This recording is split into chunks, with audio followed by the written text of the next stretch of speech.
Hello and welcome to Behind the Plastic, a show where toy photographers interview toy photographers about toy photography. My name is Zach. With me, as always, Jay and Sully. Say hello, boys. Oh, no actual vocalizations at all this time. Thanks a lot.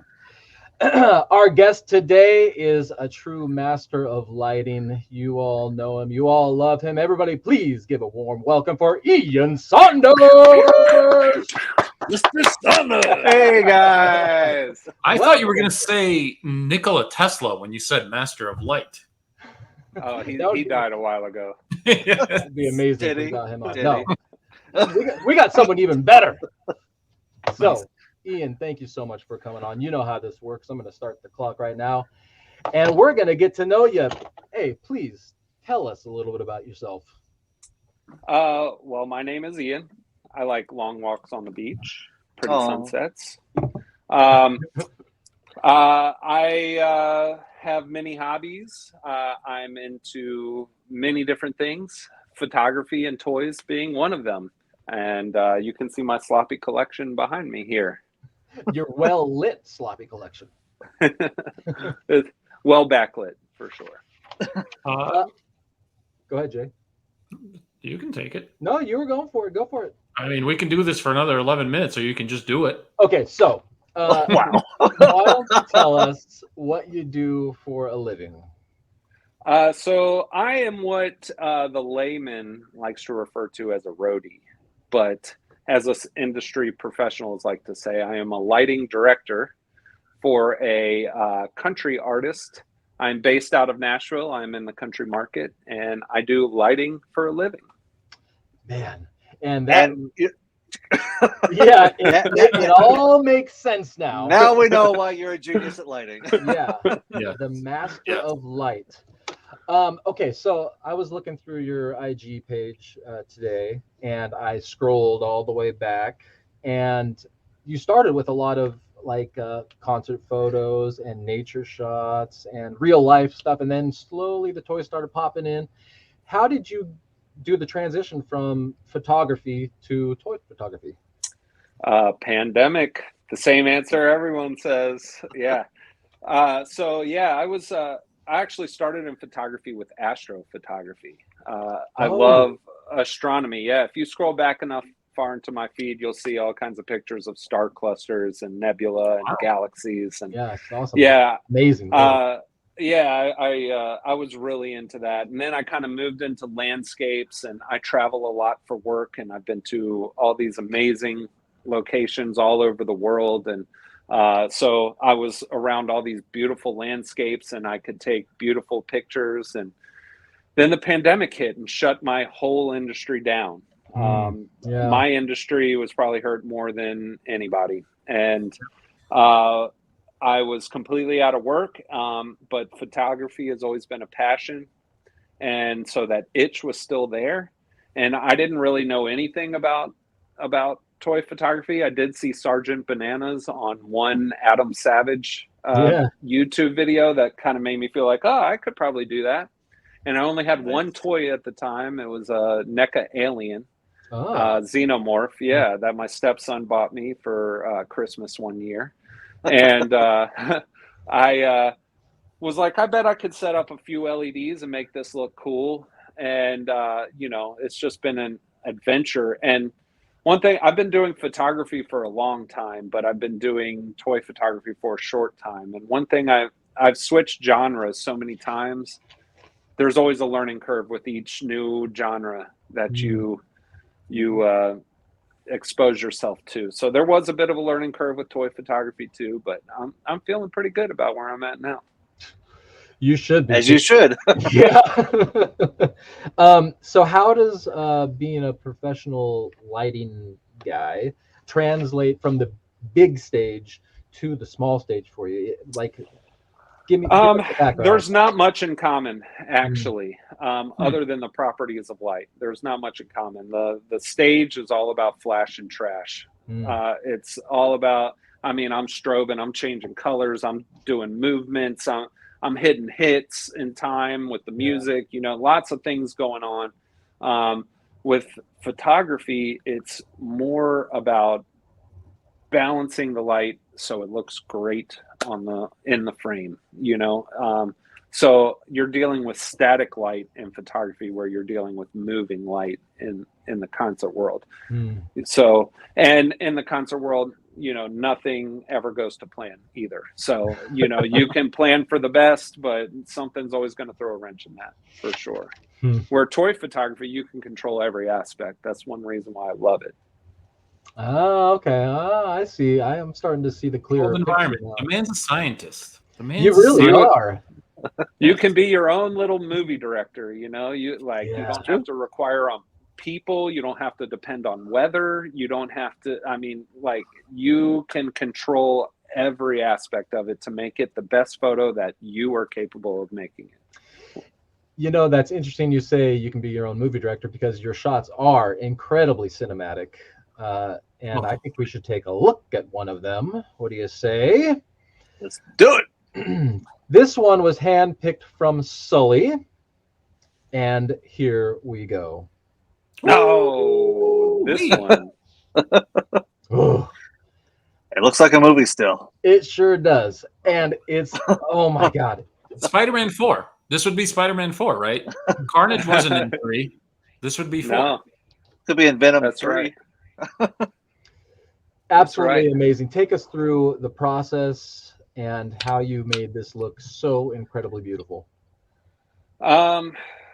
The process, I don't really remember. I mean, I had this image in my head of just a dying Spider-Man and Carnage just like howling his victory into the sky. You know, just, I could picture this howl being heard for miles around as he screeches into the New York City. You know, it just, that's kind of the way that I felt it. And, you know, I just set it up, and a lot of my process is I'll set it up and then I move the camera around and I try and find that right angle. Here's another tip, actually. This is something I do. A lot of people set their pose everything up and set it up and then put their camera out. I do the exact opposite. I put my camera out and then I put everything in the frame. The only thing that matters is what's in that frame. So I spend time manipulating, and I'm always looking at the LCD screen of my camera as I'm setting it up. And it doesn't always hit the first time. You know, sometimes you got to move the camera, sometimes you got to move the figure, so, you know, sometimes you got to move a hand. It could be whatever, but I never set everything up and then put my camera in front of it. It's always my camera gets turned on and then I put everything in front of the camera, and it all depends on what it looks like in the frame. Yeah. You know, so you're really just, you're kind of painting a picture, right? You're sort of, yeah, you could look at it like that. Yeah. And so then I get that right. And then the second step is lighting. So, you know, then I start placing my lights, and it's a long process, honestly. Like, you know, I don't just set my figures out, pop the camera in front, and then have at it. You know, it's a step-by-step process, and, you know, it can take an hour or more sometimes. Well, I don't doubt it, because, I mean, the shots speak for themselves, and I know, you know, nobody's able to just do this on a whim, you know. Oh, yeah. I know you spent a lot of time setting up, and you spent a lot of time in post as well. But tell us a little bit about this particular lighting, if you can remember. Like, what kind of lights are you using? How many? What's your thought process on them? Well, I don't remember exactly, but I typically use 3 or 4 lights. You know, I did a video on Rembrandt lighting the other day. So obviously with characters like Spider-Man or Carnage, you don't really have the bridge of the nose to be able to get that. So I try and mimic that as best as I can. Second step, I usually use a fill light to kind of fill in shadows from the other side. And then I use a third light to get rim light around the edges of the figure. And then I usually use a fourth light for lighting the background or something to pull that out. So it's usually 3 lights on the figure and 1 light on the background, but that varies with every scenario, you know, like. Sure. So I have plenty of lights, so sometimes it takes more, sometimes it takes less. What is that background? Extreme sets. Yep. That's what I was thinking. Yeah. Wow, really? It looks. I mean, it looks like there's so much depth with those picture frames to the wall and everything with those shadows. Amazing. Yeah. Really amazing. I've got work. little tricks I do to flesh out that cardboard for sure. Yes, it appears so. My goodness. Jay, what do you got for him? Well, I was just going to ask. I notice a lot of your shots are very kind of up close. Is that typically your, I guess, style, really, to bring in the details? It has been lately. I find that my style evolves and changes, but right now, like, I'm really into telling stories minimally. I like to use very little to tell a story, and if I can achieve that, success, in my opinion. Well, there are sometimes many successes in your book. I hate to interrupt you, but we got to get to the hot seat. We're out of time. Yeah. Right. Okay, Ian, what's your favorite shot of your own? I have a shot with a dead guy on the floor, and it's just his hand, and the phone is hanging down. And that comes back to story. Is like I feel like I read a great mystery story in that photo, and I used very little to portray it. And it uses a phone as the subject rather than an action figure. Amazing. Ian, coolest place you've ever been to? Oh man! Or your favorite? Okinawa, maybe. Nice. Oh, Cool. Japan. nice. Your favorite toy line? Mezco. Yeah. Okay. Yeah. If AI and machines take over the world, are you going to join them or be part of the resistance? Oh, I got kids, man. I got to resist for them. What is a dream act you would want to do stage lighting for, dead or alive? Well, dead, but there's a famous saying: "Never meet your heroes," because you're just going to be disappointed. So, I'd like to keep my heroes, I suppose. Fair enough. Who is your favorite alien? The Alpha, xenomorph. Xenomorph. All right. Yeah. Name one of your biggest inspirations in the toy photo community.